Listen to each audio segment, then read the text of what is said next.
Chop, the original Guillotine League podcast. Everything you need to know to avoid the chopping block.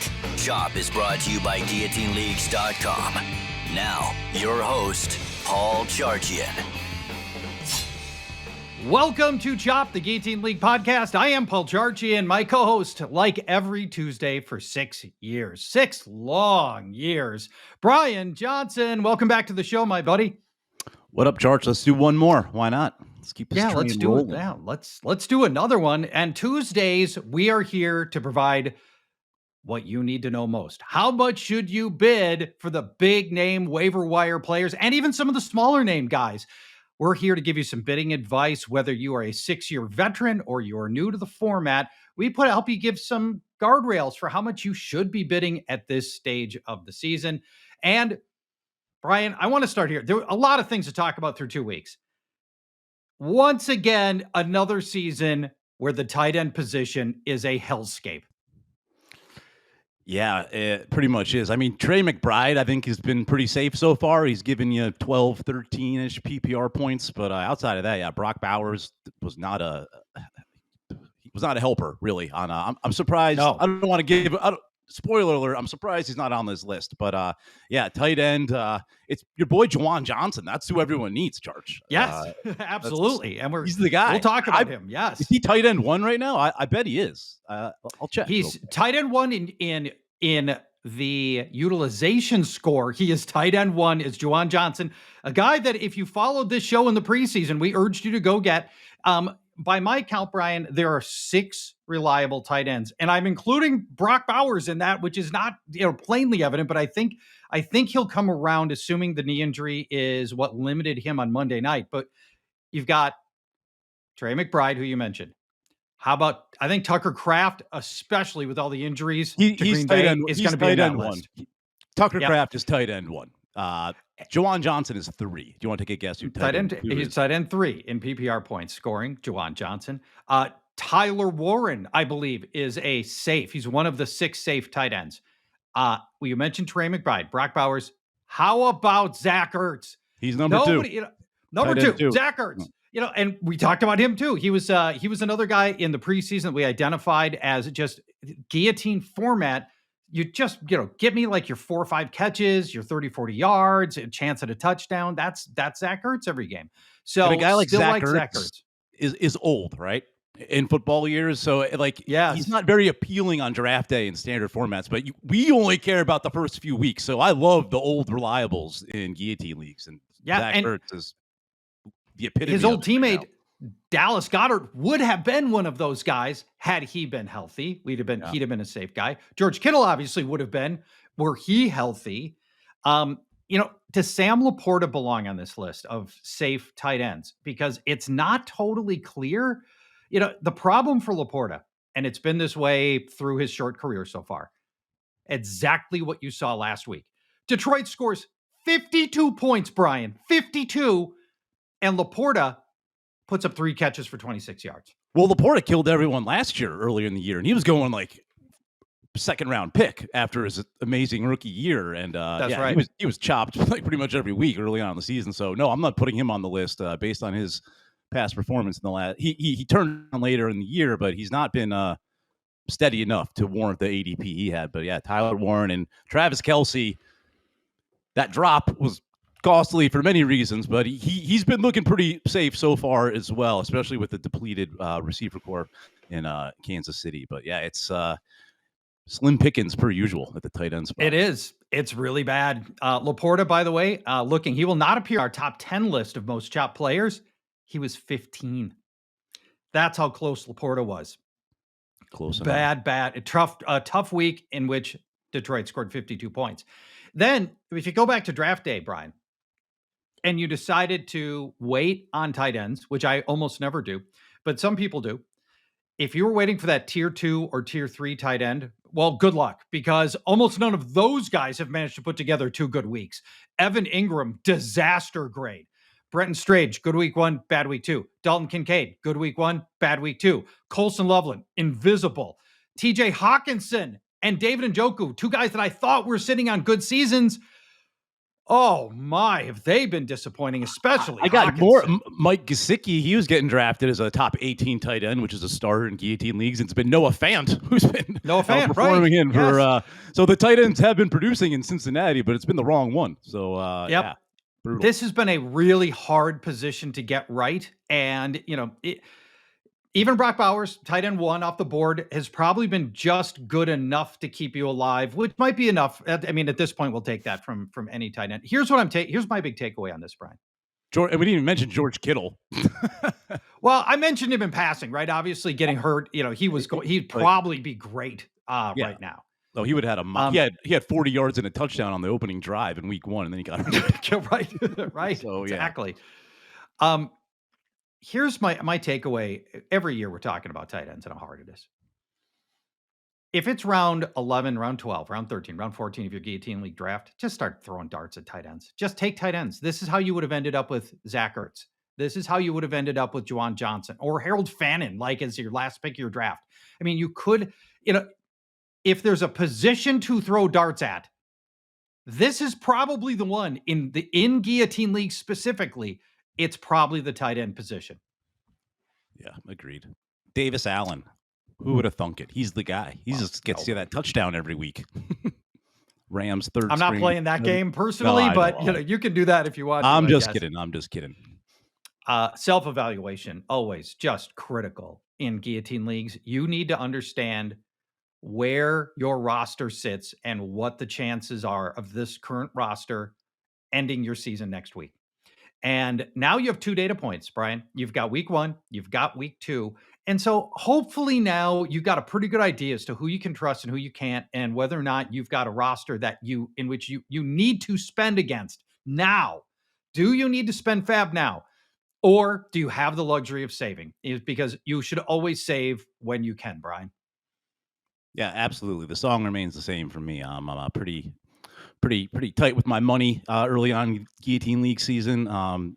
But there are some names out there this week where I will be willing to bid on some guys. But like you said, you need a glaring hole in your roster through injury or just like total bust. But if you don't have that, you're just playing not to finish last. That's all you need to do. So again, do not overspend. But there are some enticing options out there, and some people or some players that people are relying on to carry their teams that are not going to be able to do that, like a George Kittle. So we'll go through it, but I think we're both in agreement. Well, you're going to go through the tiers of players. You can't spend more than $200 on the most elite player in the most glaring hole on any roster in Guillotine League. So so just pump the brakes a little. But there are some guys that I'm going to spend up on where I normally don't in week 2.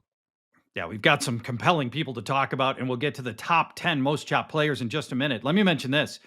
Bunch of my league, I drafted Austin Ekeler a lot of places. He was so good for me last year. In about 2 months of the season, he was just getting me 10, 12 PPR points every week. And that was just, that was enough to get me to safety. I had tons of Austin Ekeler. Unfortunately, I think it's probably a career for Austin Ekeler. Coming for any running back to come back from the torn Achilles is very difficult, especially at his age. And we love what Austin Ekeler has done for the fantasy community. He has normalized the fantasy community, which is fantastic. And, he plays and he supports the fantasy community. We love Austin Ekeler. Really unfortunate that what happened to him did.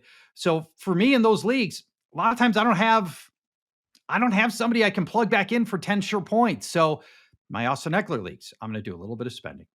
But how much to spend? That's the question. Brian's already talked about this. He and I are in lockstep. We don't spend more than $200 on anybody. Look at even like Jamar Chase last week was in our 10 most chopped players. And we were saying, okay, here's maybe where you throw down up to $200. But now Joe Burrow's out. And we're probably going to get a lot more variation from Joe Burrow. Didn't last week. Obviously, it was great. And, if I'm Browning, I'm probably peppering him with targets too, but he's not Joe Burrow. And so we're probably going to get more inconsistency from him. And so even guys that feel like sure thing, obvious break the bank players, Brian and I both agree that about $200 is the absolute max. And that should be elite level players like Jamar Chase. Not that Jamar Chase was chopped anywhere. I did look, by the way. 40 players at guillotineleagues.com managed to get chopped with Jamar Chase on their roster. That is not easy to do. Brutal. Not easy to do. Middle tier players. These are guys that you could start for a month, maybe get you through some of the looming bye weeks. But after that, they're probably not going to be helpful. Brian, for those middle tier players, what's your range of dollars that you're looking to spend? 20 to 50, but I'm usually on the lower side in most cases. But this week I'm gonna break the mold a little bit. We'll get into the guys, but I'm gonna spend up a little more on some middle tier guys because I think there's some guys that certainly can help in the short term, but might have end game potential. We'll see. And they're coming off bad games, so you might get them cheap. But yeah, we'll talk about them all. All right. And then lower tier players where these are bench players for you. These are handcuffs. These are depth guys, probably non-starters, but people you want on your roster. That's $0 to $5. Yeah. In our mind. Can't go double digits on a lower tier guy. Correct. Can't do it. We'll get to our 10 most chopped players. And then after that, we'll talk through some of the sort of regular waiver wire guys that you should be targeting in your Guillotine leagues as well. The 10 most chopped players from week number 2 is brought to you by Xfinity, introducing the 5-year price guarantee, one consistent internet price for the next 5 years, guaranteed by Xfinity. All right, Brian, the 10 most chopped players from last week. I'm going to note here, I'm removing Joe Burrow from this list. He would have been, I believe, number 5 from the list because he's going to be out till November, and you cannot sit on a roster spot in Guillotine leagues for 2 months, 3 months. No. That's just, it's out of the question. So he's off rosters, and so we don't need to talk about how much would you bid on Joe Burrow because the answer is 0. Let's get to the 10th most chopped player. And that is Arizona wide receiver Marvin Harrison. We've done this a lot in the last year, Brian. His utilization score is 63 out of 100. His upcoming schedule at San Francisco is tough. Seattle can be tough when that secondary is healthy, and Tennessee. I do not believe Marvin Harrison is an end game player. What would you bid on Marvin Harrison, Brian? It's crazy to think that last year, as a rookie, we were drafting him as an end game player. He was a first round pick in Guillotine leagues, and slow start week after week. Like you said, he was chopped. Great start week 1. Maybe has end game potential. Didn't show that in week 2 though. Not a great utilization score, but his 5 targets were more than all the other wide receivers combined. That was 2 to Michael Wilson and 1 to Greg Dortch. So they weren't really throwing the ball in New Orleans. It was somewhat of a rock fight in that game. But like you said, not an end game player. I don't think he gets there this year. The true end game player on the Cardinals is Trey McBride. It's not Marvin Harrison. And correct. The tough schedule, like you said, coming up. He's definitely a mid-level guy, and I'm going on the lower end of that range. I'm just going to go 20 on MHJ. Get this. He's played 19. He has played 19 NFL games, Marvin Harrison. He has posted single-digit PPR points. Oh, it's so hard to do that as a wide receiver 1. I know this is going to be bad. Single-digit PPR points in 10 of the 19 games he's played. I was going to guess 11 based on your tone. Disaster. And among those single-digit PPR, it's not averaging 9. His average in those, 5 points, Brian. 5. Yeah, unacceptable. That is how you get chopped. And that's why I'm not bidding. My bid on Marvin Harrison is $5. That's it. So I am even underneath you because honestly, I want to avoid the temptation to even start Marvin Harrison right now until we get give me a month of consistent work and I'll feel a lot better. He just doesn't look like he's on the same page with Kyler Murray. You see Murray misfiring to him a lot, and it's hard to know if that's on Murray, if it's on Harrison. But man, those two just got to get on the same page on a regular basis. You would have to think if the Cardinals could do it all over, they would take Malik Neighbors 10 out of 10 times over Marvin 100%. Harrison Jr. now. And maybe Romo Dunze now. Roma Dunze too, maybe. That's right. Yeah. That Chicago offense going through Roma Dunze right now. All right, let's go. Garbage time is going to be beautiful in Chicago this year. And there's a lot of it coming, apparently. Oh, yeah. Yes. Let's go to the 9th most chopped player, Baltimore tight end Mark Andrews, an 11.8% chop rate, a utilization score of a horrifying 40 out of 100. The upcoming schedule, Detroit, Kansas City, and Houston. He is not an end game player, so we're not bidding anything like that. It's, Brian, 2 brutal games for Andrews. And this reminds me of the start that he had last season. He rebounded last year. Are you optimistic for a rebound on Mark Andrews this year? And how much would you bid upon him? Yeah, well, you educated me the last time we talked about him because I forgot that he led led tight ends and touchdowns last year with 11. The only tight end with double digits, and then to already rule him out as an end game player, kind of sad. But yeah, I'm not going to bank on history repeating itself, where he's just going to go on this monster stretch after a slow start like he did last year, especially with Isaiah Likely probably coming back soon, who's missed the first 2 weeks. So I will bid on Andrews just in the event that the amazing happens again, but it's only going to be $0 because we've mentioned this before. Baltimore runs the ball more than anyone, basically. They're not this air attack offense, so there's better receiving options. Isaiah Likely might be the better tight end this year. We'll find out soon enough. So I'll bid 0 again on Andrews. If I get him, like we said, there's not a lot out there at tight end, so I'll take my chances on him. But let's go to our 8th, and I am also 0, by the way, on Mark Andrews. So we are in lockstep on that. Let's go to our 8th most chop player, and that is Minnesota running back Aaron Jones, a 12% chop rate, utilization score of just 49 out of 100. The upcoming schedule is a mixed bag. Cincinnati at home, then 2 neutral site games, first in Ireland at Pittsburgh, in Ireland, and then in London against Cleveland. He is not an end game player in my mind. What do you think about Aaron Jones, Brian? Yeah, he is not an end game player. He is not the starting running back anymore. I believe might have been already been ruled out for week 3. If not, he's very iffy to play. Got injured on Sunday night, and Jordan Mason looks like the guy. But in case you missed it, well, whether for better or for worse, JJ McCarthy's not going to be the starting quarterback for a while. It's going to be Carson Wentz. So that offense, the line is brutal. I don't want a part of any Viking right now, really. I'm shocked there aren't more on this list, but I'll bid $1 on Aaron Jones. I'll stash him on my bench for a while. Like you can stash people for $1 at this point. The free agent pool is pretty thin, so I'll bid $1 on Jones, but I feel kind of dirty doing that. Yeah, $1 feels about right here. The Vikings offense in disarray. Carson Wentz under center, 2 backups across the offensive line, and Kevin O'Connell will want to minimize Carson Wentz by running a lot, but the Bengals and then the Steelers and the Browns are going to know that's coming. And right now, there's just not a lot of confidence in this Viking offense. And Aaron Jones losing a massive amount of work to Jordan Mason, who just looks like the better runner right now. And that's a big factor here as well. All right, let's go to, and I'm also $1 on Aaron Jones. The 7th most chopped player, Buffalo wide receiver Khalil Shakir. No, your my boy. guy. No, a 12.4% chop rate this week. Utilization score very modest, 44 out of 100. That's it. Upcoming schedule though for Buffalo, extremely favorable. Miami at home, New Orleans home, New England at home. I don't think Shakir is an end game player, but this is a guy I talked about a lot in the preseason as somebody that I think should be able to help you most weeks, just not last week. Brian, what do you think about Shakir as an option going forward in Guillotine Leagues?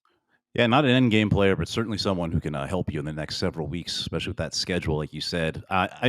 Last week against the Jets put up no fight in that game. They're the worst. No Bills wide receivers saw more than 3 targets, so they're just like fantasy death right now. Shakir saw 9 targets in week 1. That's a healthy amount. I think that's, he'll be in that 6-7 range at least most games. Keon Coleman did lead the team in week 1 with 11 targets. He's kind of looking like a threat to be the wide receiver 1 in Buffalo, but it's going to be a 1A, 1B scenario. I'm interested in Shakir. I'll bid more than I'll bid on Marvin Harrison right now. I'll bid 25. Yes. Khalil Shakir.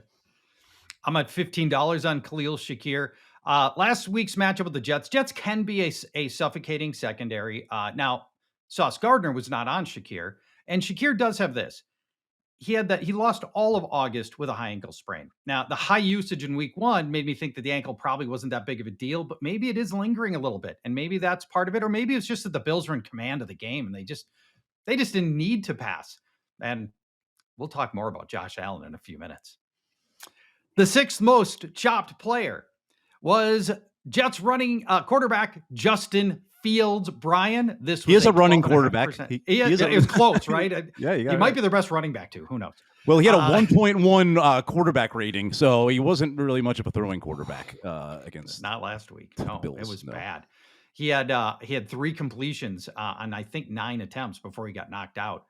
What a disappointment for him. I'll mention upcoming schedule at Tampa Bay, at Miami, and then Dallas. He is not an in-game player for me. Here we are 1 game removed from talking about Justin Fields playing arguably the best game of his career in week 1 with so many things stacked against him. New offense, limitations on the offensive line, playing against a good Steelers defense. There were so many things that made me worry about Justin Fields in week 1, and he looked great. Then he comes out in week 2 before his concussion, looked brutal, and now the concussion. I worry a little bit, Brian, even when Fields comes back, because it was a concussion, is Aaron Glenn going to not dial up designed runs for Justin Fields? Maybe. And so that worries me a little bit here. Justin Fields, the quarterback position is always a tough one for people to figure out in terms of bidding. What are you putting down on Justin Fields? Yeah, a lot of things to be nervous about with Fields, all the things you mentioned, but we love a running quarterback, the safety net he brings. Might not bring it this week, though. Aaron Glenn said if Fields doesn't practice by Thursday, he's probably not going to play. So I'm kind of already ruling him out this week. And like you said, moving forward, maybe they try to mitigate those head injuries as they should. But I'm still buying Fields here, not for a lot, but he's unless I'm sitting on Lamar Jackson, I want him as an option on my bench, and no one's really going to be going after him after an awful game and he's hurt. So I'll throw a couple bucks on him just to ensure I get him. No more than 2 though. And he's a quarterback that you'll play in the right matchup for sure, at least for the next month, as long as he's healthy. But it doesn't look like that'll be this week. No, I don't think it will be this week. So for me, $10 on Justin Fields. The funny thing is here he is having a terrible passing game. He had 50 yards rushing already. It's just, that's 5 PPR points in a quarter. So he can save his day in one play for sure. He really can. He really can. And that's the frustrating thing about Justin Fields. But if he's my second quarterback in my Guillotine League team, I'm feeling pretty good. Today's show is entirely built around performances that did not live up to our expectations, but not with Xfinity. Introducing the 5-year price guarantee, 1 internet price, 5 years guaranteed. Life is unpredictable, but the price of your internet should not be. Get a reliable price with a reliable connection from Xfinity. And when they say all in, they mean all in. You get all the Wi-Fi equipment included and unlimited data, all included. Guillotine Leagues are about change and roster upheaval and constant improvement. But no matter what changes in 5 years, the price of your internet will stay the same. Learn more at Xfinity.com. Restrictions apply. New residential customers only. Taxes and extra fees may apply, subject to change. All right, Brian, let's get back to our 10 most chopped players. We've done 5. We've got 5 more, and they're all big name players. Here we go. Number 5, Atlanta wide receiver Drake London, a 13.6% chop rate. His utilization score is 69 out of 100. Nice. His upcoming schedule is at Carolina, which looks like an improving secondary, then Washington, and then, Brian, we're already looking at bye weeks. So let me ask you a tough question on Drake London. And I struggled with this. Is he an end game player? And I need a yes or a no on Drake London. No, as of right now, but he certainly has potential to be one. He's essentially was being drafted as one, right? He's wide receiver 7, 8, most leagues. So, and that Atlanta offense has serious potential. That game against the Vikings did not turn into a shootout. So only 4 targets for London in that game. But he will be the wide receiver 1 with a bullet for the Atlanta moving forward. And yeah, for me, end game players are, when you're looking at your flex players, are mostly going to be wide receivers because I'm looking for catches, not unless they're running backs who catch the ball too. So London is in play as an end game player, and you're equivocating a little bit. I did ask for a yes or no. Well, he's not, and I'm not going to bid on him as an end game player, but I'm going to bump up my intermediate bid. I'm going to go to the higher end of the spectrum, which I don't normally do. I got $50 on Drake London with the looming bye too, which I hate, but 50 could turn out to be a big time steal, even in week 2, which it's a significant bid is $50. Well, only for you in your world. You won't get him for $50. I'm going 75, and I won't get Drake London for 75. The Falcons we're just one game removed from Drake London being targeted 15 times. And granted, Darnell Mooney was not in that week 1 game, Brian, and Mooney came back, but Mooney wasn't really a factor either. I just think the Falcons sensed that the Vikings offense was going to score like 0 points. So they just played very conservatively. Bijan Robinson was rumbling, and that game just didn't happen to go London's way. Michael Penix looks like a legitimate NFL starter, and he's only 5 starts into his career. If Penix is going to get incrementally better, I want his wide receiver 1. So I'm $75. I could probably talk myself into going even higher. I think if you want Drake London, you will need to bid more like 150 to actually get him. Wow. But for me, I'm not going to bid more than about 75 for his caliber, second tier wide receiver. The 4th most chopped player, Brian, Las Vegas running back Ashton Jeanty, a 14.1% chop rate. Utilization score is 69 out of 100. Here's his upcoming schedule: at Washington, then Chicago, which is very favorable, and then at Indianapolis. Is Ashton Jeanty an endgame player, Brian? We thought we knew the answer to that, but I think it's gotten a little bit murky after averaging 2.7 yards per carry so far this year. Yeah, kind of a brutal start. He had a touchdown in week 1 that salvaged that week. Not salvageable by any means in week 2 were his statistics. But the one that stands out to me across the first 2 weeks is Jeanty has taken 36 of the 46 running back opportunities for the Raiders. That's carries and targets. Yep. That's bell cow usage. That's going to continue. I'm just going to hope overall the team improves. I mean, it was one play, but there was a screen play where Michael Mayer missed a block. I think Jeanty would have taken that, not to the house, but a significant chunk play. I don't know. He's shown some flashes for sure. I don't think he's looked bad by any means. He's had some really good runs, and he's had to work hard for him, which we don't want to see. But yeah, that is very true. To answer your question, not an endgame player right now. And I won't elaborate any further on that. But I'm going to bid on him as if he is almost. I'm going to go 130 on Jeanty because I'm still a big believer. I'm not going to waver just yet. I'm going 150 on Jeanty, and I do believe he's an endgame player. So you could probably convince me to go a little higher. Nowhere to run was a worry. I hope the Raiders' offensive line gets better over time. Maybe it will. Where if you want a glimmer of hope for Jeanty, he's 8th best in broken tackle rate among running backs, and we thought he'd be very good there. And 8th best is really pretty darn good, and it probably gets even better as Jeanty continues to acclimate to the NFL.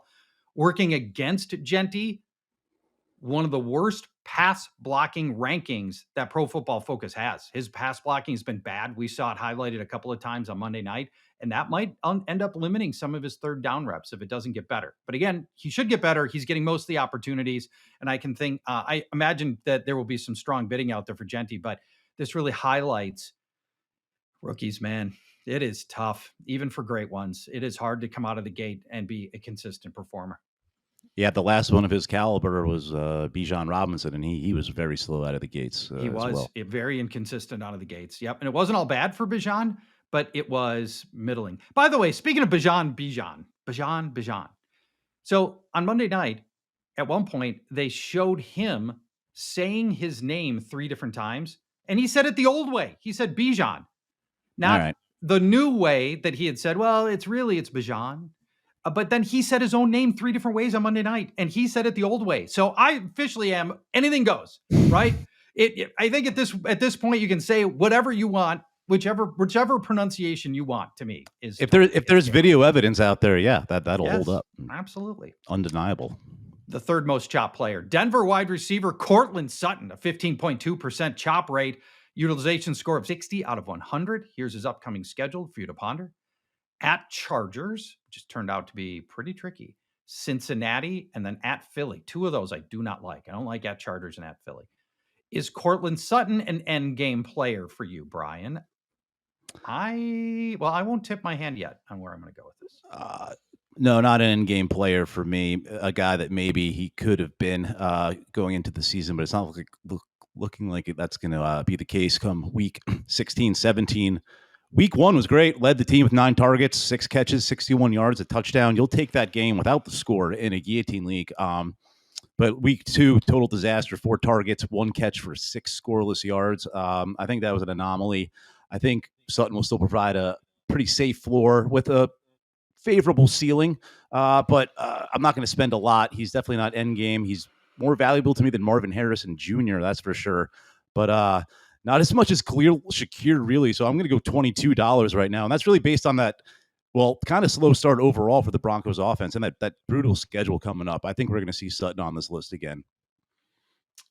You and I differ on Courtland Sutton. I talked about Sutton a lot in the preseason. I liked him. And so maybe I'm just being stubborn and stupid, which is honestly probably the case. But I love that he has been, for the past year and one game at least, has been a true alpha receiver for Sean Payton. Last week, Troy Franklin exploded. And while I do think Franklin is going to be good and a good player, he's also a very different player than Courtland Sutton. And I see Sutton retaining the alpha role for Denver. Everybody else, like Mims and Franklin, they're built like freaking toothpicks. They got nothing there. This is the end zone target is going to continue to be Courtland Sutton. And I think he's going to get most of the work. Remember, he had 9 targets last week. 9. He's still going to go back to being heavily targeted. I think we're going to look back at his 1 catch, 6-yard performance this week and feel like that was a blip that gave you an opportunity to go get a very good wide receiver in Courtland Sutton. All right, Brian. I missed the bid. How much did you bid on? I didn't say the bid. That's why you missed it. $75 on Sutton. So I do believe he's an in-game player. So I'm paying up for Courtland Sutton. Wow. Thank you for giving me the opportunity to put my maybe ludicrously high bid out for Courtland Sutton. I think you'll get him. 75, I probably will get him. And that's not something we say very often in the early weeks of this show. All right, this is the hardest decision you'll make this week and one of the hardest decisions you're going to make all year. The number 2 most chopped player, Buffalo quarterback Josh Allen. A 17.8% chop rate because, of course, everybody started him. He gave you no touchdowns in a one-sided victory. The upcoming schedule, as I mentioned with Khalil Shakir, extremely favorable. 3 home games, Miami, New Orleans, and New England. He is clearly an end game player. Brian, this is complicated because Josh Allen is great, but he's also playing the most replaceable position in the Guillotine League format. Yeah, you pretty much took the words right out of my mouth. An end game player for sure. It's him and Lamar are going to be the top 2 quarterbacks. You want to have both of them and cut the league up. But that comes way later on in the season. Not yet. No. People are going to go nuts on Josh Allen. Yes, you should bid on him in the event he slips through the cracks. But like you said, quarterbacks are very replaceable right now. You just need 12 to 15 points from your quarterback every week. And if a guy like Josh Allen gets you 0, there's going to be 0 touchdowns, almost 0 points. There are going to be some James Cook games, and we saw one against the Jets, and that's not the last one. So I'll throw a bit of $100 out there. I hope I get outbid. I think I will. Oh, no chance you don't get outbid. You will get I will shredded with. But that's fine. That's fine with me.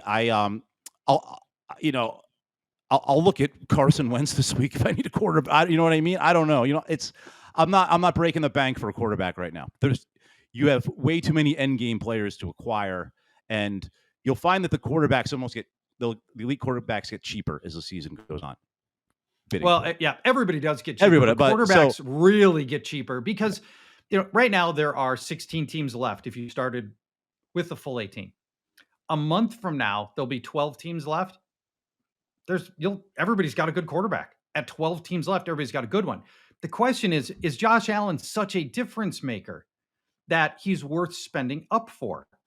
And to me, the answer is yes, especially if you're in a pinch at quarterback. There are 4 quarterbacks who got knocked out last week. And if right now you've got Trevor Lawrence, this is a spot where I'm pushing in chips. Now, what does push in chips mean? I'm saying 175 on Josh Allen. You could talk me into 200 if you were starting Trevor Lawrence. You were at that level of quarterback, which a lot of people did. A totally valid Guillotine League strategy was I'm not going to spend up. I'm not going to pay that second round price for Josh Allen, Lamar Jackson, and Jaden Daniels. I'm going to wait, and I'm going to go round 8, 9, 10 and take Sam Darnold, for example. Brian, your guy. If you waited, most of the quarterbacks that you would have waited for have not performed as well as Sam Darnold. And I think at that point, it's time to go make a move on a player you may not see on this list, this top 10 most chopped players list again all year long, Josh Allen. All right, Brian, let's move to the number 1 most chopped player. Everybody knew, if you paid any attention to the last weekend of football, you know who the most chopped player was. At a staggering 22% chop rate. This is 22%, to give you some perspective. That's what we normally see in like week 15 when there's 3 teams left. That's the sort of chop rate, because everybody has consolidated down to just a few players at that point. To have a 22% chop rate now is staggering. It's Tennessee running back Derrick Henry, of course. Well, you went a little back in time there. Baltimore. Did I? Baltimore running back. Yes, thank you. Baltimore. You're right. I did go back in time. We missed the Tennessee. We missed the Yes. Tennessee running back version in week 2. That's for sure. Yeah, any other version of what we saw in week 2. But go on. Anything else would have been good. Justice Hill. If you started Justice Hill, you got more points. Yeah, that's probably true. Actually, oh, definitely probably true. Yeah, double digits practically. But anyway, Derrick Henry. 62 out of 100 utilization score. The upcoming schedule, neutral to maybe a little hard. Indianapolis, then at Houston. Houston's defense looks great. At Arizona is a better defense than I think a lot of people realize. I think Derrick Henry is an end game player, Brian, but he doesn't catch. And so when you've got, no matter how good of and how much of a workhorse runner you are, if you don't catch it all, that gives you the capability of these dud games like the one that we saw last week. Yeah, for the reason he doesn't catch, he's not an end game player to me. I alluded to this earlier. You got to start your 2 running backs, of course, but I'm looking to fill those with pass catching backs. And if I'm going to start a running back in my flex in the playoffs, they're going to catch passes too. Otherwise, I'm going to be looking at my elite wide receiver options, or if I got Bowers and McBride, something like that. But anyway, Henry, not an end game player to me. And if he doesn't score or doesn't do anything like he did in week 2, total disaster. I'm not saying I would certainly take him on roster and start him every week moving forward, but I'm not personally paying end game prices for Henry. And like you said, the schedule not great. So I'm just bidding $80 on Henry. It's a slip through the crack bid again, but I'm just not. I think he's different than any running back in NFL history, unless you go back to like James Brown. And I've only seen highlights of James Brown, but Derrick Henry's old. So that cliff, even though he's a freak, that cliff looms for everyone, right? Father Time undefeated. So I'm not saying he's fallen off that cliff yet, but I don't know. You kind of are right now. It's a somewhat of a concern. I mean, it's a long season, but I'm still bidding on him, but only $80. Only $80. I'm 190 on Derrick Henry, even with the downside that is possible there. Just the unique workhorse capabilities.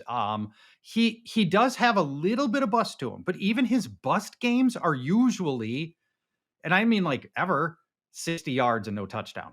Not this level where he scored 2.3 PPR points last week. That's his worst performance in 2 full seasons. So I still think he's somebody I'm ready to go to war with. Clear end game player to me. The fumbling has been a bit of a problem for Derrick Henry.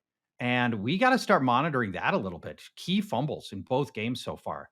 And hopefully that's not a sign of the age cliff that you are suggesting, Brian. Can you technically say he had 2.3 PPR points when he didn't catch any passes? Yeah. He's the one guy where it's like, I got Derrick Henry on my team. He's like, oh, is it a PPR league? You're like, I don't care. It doesn't matter. All right. He has caught passes, though. Someone's going to come at me and be like, he had 20 catches last year. I know he catches sometimes. Obviously, we're talking broadly. He does. Edge case scenarios. Yes, exactly. All right.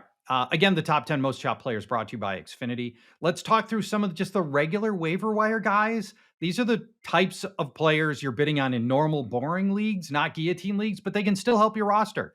And I want to start with Indianapolis quarterback Daniel Jones. In the opener, he cruised by Miami. And we loved it. And we thought this might be, the turnaround for Daniel Jones. But then we were all saying, okay, do it against Denver. And now I'm ready to believe. Well, he looked pretty damn good against Denver. And that is a good defense. He's on pace to win comeback player of the year, although usually that has to be reserved for somebody who's coming back from injury or whatever the stupid process that is. He will travel to face the Texans and the Rams the next 2 weeks. Those are two tough matchups again for Daniel Jones, but love what we've seen so far. Brian, are you throwing a few dollars around on Daniel Jones? Dun, dun, dun, dun, dun, dun, dun. I wish we had that music. Of course I am. You know I love Indiana Jones as a proud holder of a 500-1 MVP ticket. I'm not talking. We're not talking comeback player of the year anymore. With Indiana you want MVP? Jones. Yeah, he's up to like 70-1. He's in the convo now, and he's playing great. So yeah, I'm bidding on. I'd rather give me Indiana Jones for $5 over my $130 on Josh Allen. I'd rather win my $5 bid on Jones. I think you might have to go a little more because he offers that rushing upside slash safety. Another goal line touchdown. $11 on Indiana Jones, who I believe the Colts have a week 14 bye as well. I believe they're one of those very late. I'll confirm that, but you got to love that. Yep. Like you could ride Indiana Jones into week 14 for a few bucks right now. Imagine that. You put 11 on him, I put 10. We're right in the same ballpark. How about Cincinnati quarterback Jake Browning? He gets to start against a Vikings defense that could be missing 4 starters next week and didn't look very good last week, in my opinion. I know the box score says otherwise. The Falcons didn't roll up a lot, but I've got some concern about actually even both sides of Minnesota. Vikings offense may not do anything, giving good field position to Jake Browning, and Browning has thrown at least 1 touchdown in all 7 of his career starts. And he's got the mobility. He's run 4 rushing touchdowns in his last 8 games of meaningful service time, including last week. So, and T. Higgins, Jamar Chase, they're pretty good. So I'll add all that together. And I think Jake Browning belongs on rosters, and I think he's worth a couple of bucks. I've got $2 on Jake Browning. Yeah, total agreement with everything you saed. And he had some big games too. Outside, like the 1 touchdown, that's like all you really need right now. But yeah, he had some really big games, due in part to the mobility and Jamar Chase and T. Higgins. That helps too. All right, I'm going to mention. I don't like to talk about my own leagues a lot, but I'm in a Dynasty Empire League with you, Brian. No, this is a separate one. I don't think this is the one I'm in with you. A different one. So you have a chance to last pick of my draft. It was a first time draft for this Dynasty League. And I took Jake Browning. I'm like, okay, I want to find all the quarterbacks are gone. Super flex league. All the quarterbacks so I took Jake Browning. I'm like, all right, if there was a tragedy at quarterback, who would I really like to have that has got some long-term dynasty value? I'm like, Jake Browning. When he comes in, dude performs. And, if God forbid something happens to Burrow, he's in a great spot. So I drafted him, held him until Sunday morning. And I dropped Jake Browning Sunday morning. Oh, no. In a super flex.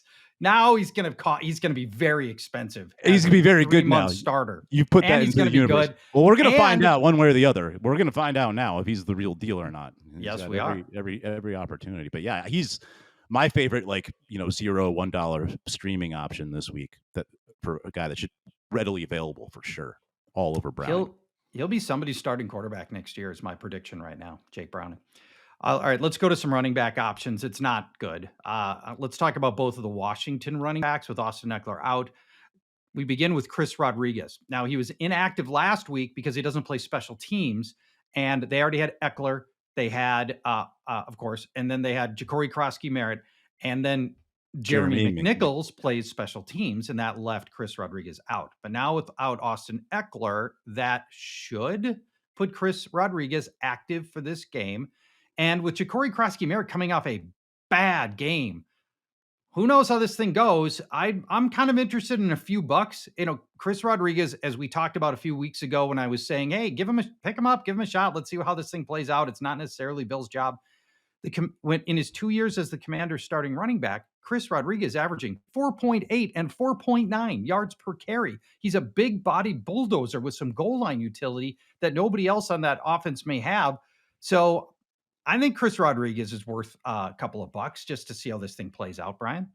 Yeah, I'm in full agreement with everything you said. And Jaden Daniels a little banged up right now. Maybe they lean on the Yes. running game a little more. They don't want to run Jaden Daniels No. in general, unless they really need to, or they do design running plays for him, of course. But Jaden Daniels was injury prone, or he took massive hits in college. But anyway, back to Rodriguez with you, worth a few bucks. See if it pans out. He could end up being the RB1. Now, the other angle here is Jeremy McNichols. He is the only guy who can catch. And so McNichols may turn into Austin Eckler. And then, while he won't be as good as Austin Eckler, it would have been starting, he may be the pass catching role. And all the things that we liked about Austin Eckler on his 4 catches a game could end up applying to Jeremy McNichols. So if you're in a very competitive league, McNichols is kind of interesting too, I think. Yeah, if you got a spot to burn, I'd throw a $0 bid on him. Yeah, he's a $0 bid for sure. Yep. He's $0. I think Chris Rodriguez is less than 5. Yeah, 2, 3 right. should get you C-Rod. Let's go to a player you love, Brian. Tennessee wide receiver Alec Iomanner. He has, first of all, Cam Ward. We all know you're never supposed to throw across your body, but particularly when you were throwing sideline to sideline, almost. I mean, like entirely across the field. That is a throw that never should have connected for a touchdown to Alec Iomanner, but it did. And that kid is on the field a lot. He looks pretty special. I mean, special enough that even Brian Callahan seems to have figured out that he's good and he should be on the field. He's turned into Tennessee's deep threat, averaging 16 yards per pass and 104 air yards per game for Alec Iomanner. What do you think, Brian? Well, you know I love him, and yeah, that was a really dumb throw by Cam Ward, but it shows just how much he trusts. Iomanner. Yes. So, and I always go back to this stat that doesn't prove that he will be a legit pro. He certainly looks like one already, but like 200 plus yards, 3 touchdowns against Travis Hunter in college. So no one did that except Alec Iomanner. So my boy, I think he's startable now. He's not just like a hold'em type guy. He's startable in a Guillotine League with 16 teams. So I'm bidding $12 on Alec. All right. I got 15 on Alec. I can't believe you outbid me. I feel bad. I did on your guy. 16. Your guy. All right. I go 16. Let's stay at the wide receiver position. Troy Franklin emerging out of nowhere. And I believe he's available. Well, I know he's available in a lot of leagues. And I don't blame anybody who wasn't in on Marvin Mims and or Troy Franklin before now, because they were sharing time. And, they both, there was not a clear path for either one of them, I thought, to make a big impact. But then what I saw last week really changed my mind. Franklin looked great, heavily utilized. Obviously, he's got chemistry with this quarterback going back years. So Troy Franklin, I don't believe this was a 1-game blip, Brian. I think he's going to be good. Won't be like the last week where he's going to dominate the whole team in targets and utilization. But I think there's something here that he separates himself from Marvin Mims beginning this week. Yeah, whether you win him through bidding or you already roster him, I wouldn't start him this week. I got to see a little more consistency, like at least back-to-back games with this kind of target share. But yeah, certainly would bid on him, and he's rosterable. So I would throw about $4 on Franklin right now. I've got 15 on Troy Franklin. Oh, you are a believer. Maybe I don't. Yeah, I am a believer. Okay, I got 2 tight ends for you. And we'll wrap this up. We're already a very long episode of Chop, the Guillotine League podcast. Amazing. There are still Guillotine Leagues out there where Juwan Johnson's not rostered, but there are. I don't know if people are asleep at the wheel. I don't know what's going on. He is the number 1 tight end in utilization score, and it's not close. Way over Trey McBride, who is number 2. Spencer Rattler looks shockingly competent. And I don't know. There's still a few leagues out there where, for whatever reason, he is available. If he is, Brian, and we talked at the beginning of the show about how there's only 6 reliable tight ends, and I think Juwan Johnson's one of them. What are you putting on him? Yeah, it's got to be if he's available, he should not be, like you said. And man, if I need a tight end, I'm going at least $30. And if I factor in how sweet his mustache is, as someone who cannot grow one that's sweet, 35 on JJ. Yeah, I've got $45 on He's him. the JJ you want right now in the NFL. Well, yeah, I mean, JJ, Justin Jefferson is going to, this is tricky right here. And, we may have underestimated the potential issues with and slow acclimation for JJ McCarthy, and that Justin Jefferson may end up being a pretty tricky player going forward. We'll see. Not really a guaranteed end game player right now. I would say he is one, though. If I had to pick one, yes. But let me give you one more tight end. That's a total dart throw. I could talk tight ends all day. Talking to my friend and deep Packer fan Dave Sinekin about Luke Musgrave. So the Packers, here they are, just they're getting crushed at wide receiver right now. Not healthy. Christian Watson is out, right? Jaden Reed is now going to miss at least like 2 months of time, so he's not a factor. Matthew Golden has been basically invisible, despite the fact that this is a golden opportunity that he is not taking advantage of. And you wonder if now with Jaden Reed out, and he usually mans the slot, will they stand up Luke Musgrave a little bit more? Now, normally an inline tight end, but will he just be on the field more? Will he get used more? Normally, Romeo Doubs and Malik Heath do not run from the slot, so I don't think they're going to be factors there. Maybe Dontavian Wicks will be, and I think Wicks is actually an interesting guy too. I think you could throw a couple of bucks on Dontavian Wicks to turn into more of a slot receiver, but tight end's just such a hard position. I was trying to find somebody that you could throw a $0 bid on who might help you. Maybe Luke Musgrave. Yeah, I don't hate the theory. Musgrave was actually drafted like 2 rounds ahead of Tucker Kraft a couple of years ago by the Packers, but that's because he was like the all-around tight end, the blocker. Like he could do it all. Tucker Kraft is clearly the better receiver. So I think that's a possibility, and it's such a thin position. I tell you what, clearly Tucker Kraft is the only tight end you really need, unless I would maybe handcuff Luke Musgrave to Tucker Kraft right now, because Tucker Kraft is so valuable in that position, seems very valuable in that offense. I don't hate it. I put $0 on Musgrave, but I would rather, even though it's a wide receiver, it's a different position, I'd rather go after Wicks right now. He's a little more intriguing. I think Wicks is worth $5. See how this thing plays out with him.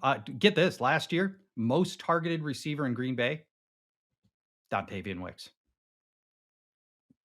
Wow. I know there's a lot of injuries in play and stuff, but I still wouldn't have expected that. Right. Wow. Yeah. Surprising.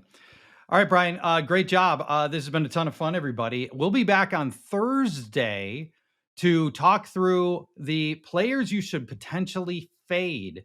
And these are flex level players that you may not want to start. I did 3 of them. I know I got one right and one wrong. I got Nick Chubb really wrong. I was very worried about their offensive line, Brian, but they played. The offensive line for Houston played inspired ball against Vita Vea, and Chubb was just great last week on Monday night. Really great to see, and I'm happy to have been wrong about him. Yeah, I hope Chubb keeps it on the up and up for sure. Me too. By the way, Caleb Johnson, you can drop him. Is he? I'm not convinced he's a real person. I never. Is he in the league? Is he like an actual player? Yeah, brutal. You got it. Yeah, Kenneth Gainwell, $0. Yep. Go grab him if you're desperate. Yeah, agreed. If you have Caleb Johnson, certainly drop him for Kenneth Gainwell for $0 right now. Put that bid in. You got it, my man. Thank you for watching, everybody, and listening. By the way, we are a YouTube channel. You can see us. Follow us on the Fantasy Life YouTube channel. You can watch our faces while you learn about how to bid on your favorite players in the Guillotine League system. Brian, we'll talk to you next Tuesday, my man. And for everybody else, we'll be back on Thursday with Flex Around and Find Out. Talk to you then, everyone. Bye-bye.